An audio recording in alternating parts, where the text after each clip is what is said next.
Welcome to Emax 2. My name is Louis Shell, and in this video, we're gonna talk about specifically why I bought the Sony A7IV. If you like, let's call it the Sony Alpha A7IV.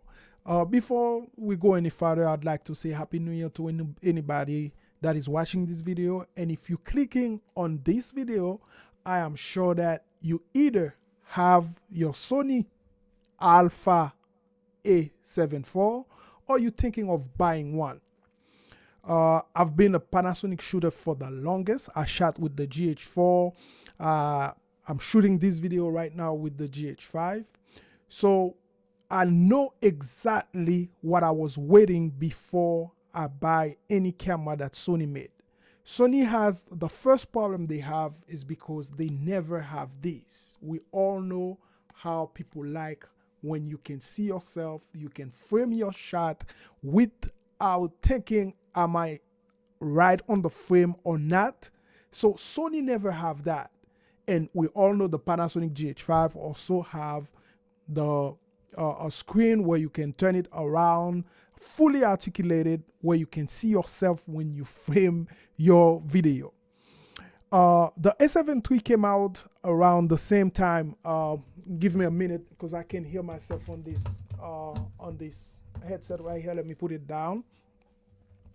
The A7III came out at the same time where the GH5 came out too.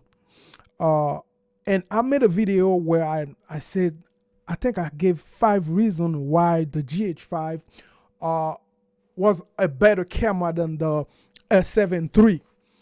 And at the same talking, when the A7III came out, Sony got everybody. Everybody that is somebody on YouTube was there at the launch of the camera. And the question all of them was asking themselves what that camera was missing. And I can tell you that for sure, I did not buy the Sony A7III because I knew, and I know, I'm certain, and right now I'm sure all those people that went on that launch of the A7III know exactly what that camera was missing.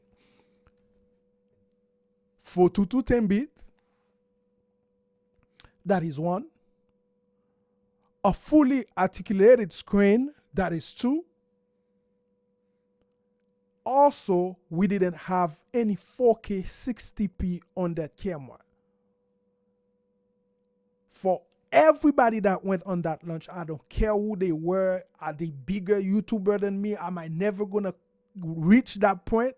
But I was not stupid enough to think the A7III did not miss something.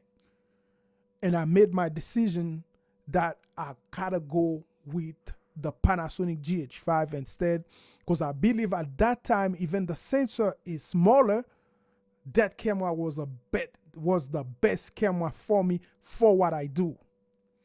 Also, overheating. That camera overheat.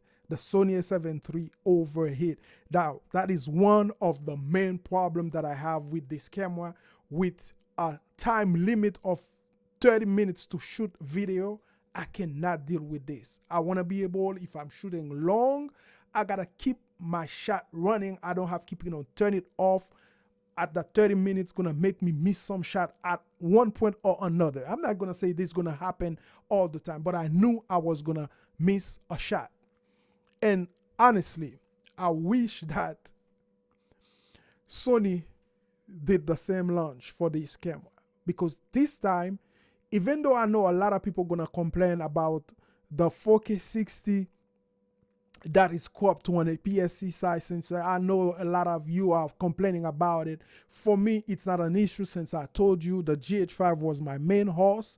So now if I can come from an APS from a micro four thirds to an APS-C side at 4K 60, and also remember Sigma has a 16mm f1.4, I believe, that you can pair with that camera that gonna fix almost everything for you. Remember, everything you lose and length, you can make it for it in the width. So therefore, if you change your lens, the 4K 60 for me, it's not a big deal.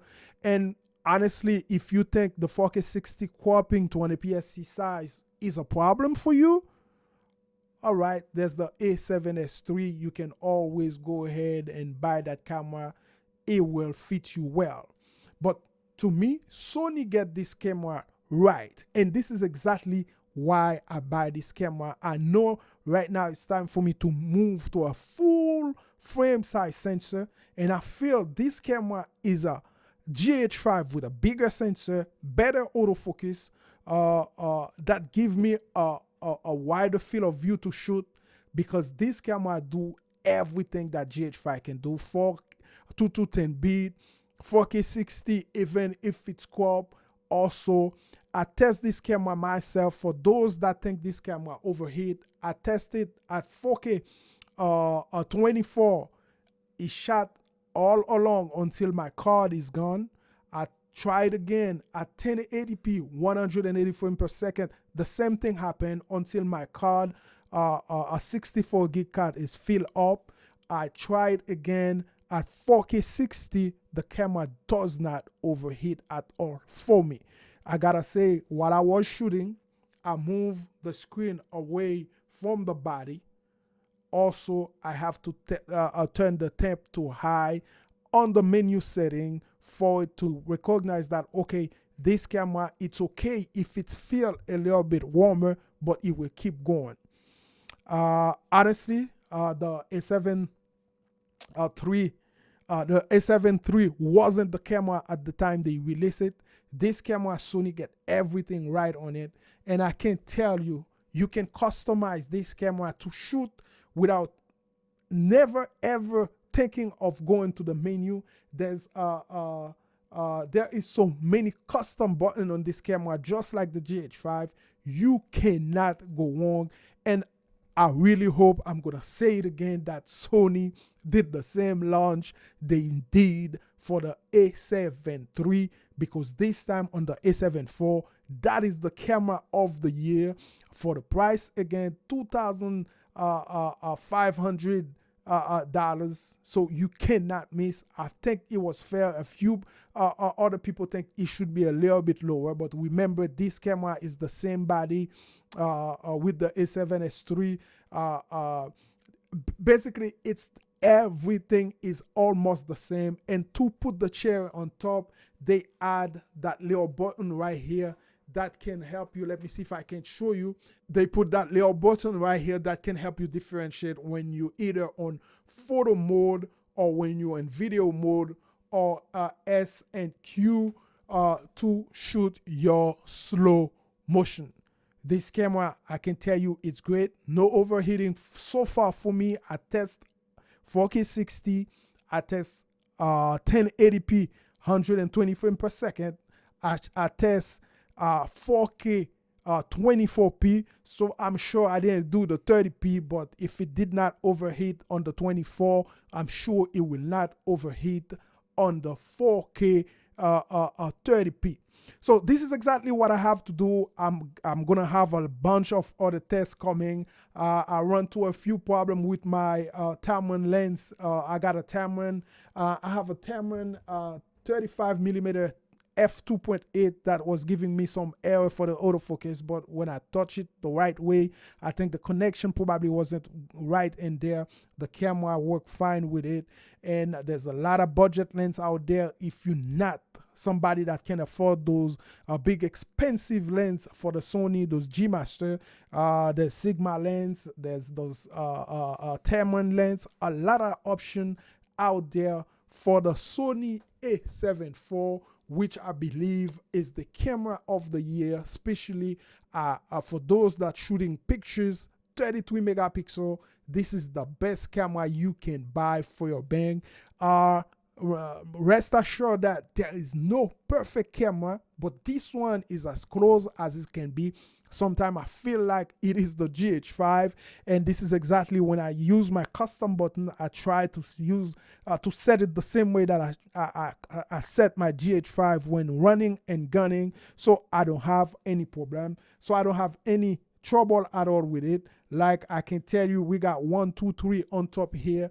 I set up 1 to 4K 24. I set up 2 to 4K 60, and I set up the number 3, those 1, 2, 3 button on top. I don't know if you can see them, to 1080p at 120 frames per second. It's basically a turn of a dial. I'm good to shoot. And I hope if you're looking to buy a camera right now, you consider this one. And I can tell you, you already know that I'm a very small YouTube.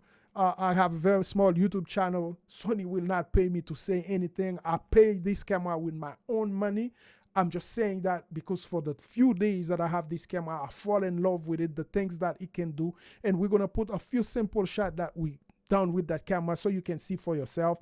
The quality of the image is the same as the A7S3. And this is really the camera that I think all those YouTubers should be saying, what's missing?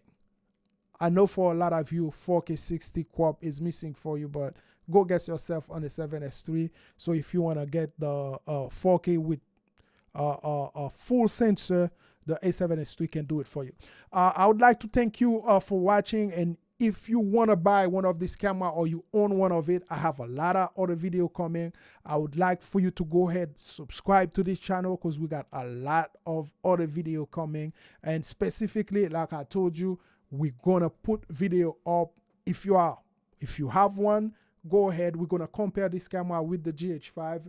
Also, we have ZV-E10. Also, that's the first camera that I bought when I knew this was coming to make me, get in line with the Sony system. So I have the ZV-E10. I have the Sony A7IV and the GH5 that I'm shooting with. We're gonna make some comparison between the two cameras, how they both can be a good horse to ride on if you really are running and gunning shooter.